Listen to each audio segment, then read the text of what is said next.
Voici le premier tutoriel de la série de présentation de votre mobile.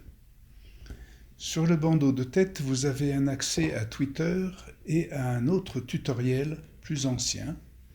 Et vous voyez avec quelques autres utilitaires, en bas de la fenêtre, deux onglets de questions-réponses sur le fonctionnement pratique ou sur des renseignements techniques.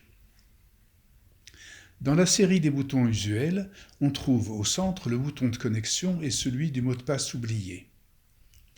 On remarque qu'il n'y a à l'entrée qu'une seule fenêtre, alors que d'habitude les applications demandent un identifiant et un mot de passe.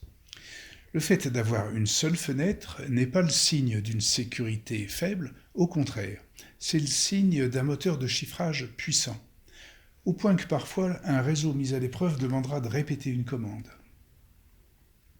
Maintenant, comme exemple, j'entre un mot de passe suffisamment long ou un jeu de clavier improbable. S'il est connu, j'entrerai directement. Ici, on constate que le logiciel identifie une première requête d'inscription. Il me demande sous quelle identité je me ferai connaître et l'adresse mail où je recevrai les notifications de mon ou de mes groupes. Cette adresse mail reçoit aussi, une fois au début, un code de reconnaissance. Je valide et je vais chercher le code dans ma boîte mail. Je reviens, je le rentre et le valide. Ainsi, me voilà sur le site de la plateforme, où se trouvent trois fenêtres. Mon compte à droite, le contenu de la plateforme au centre, c'est-à-dire tous ces groupes.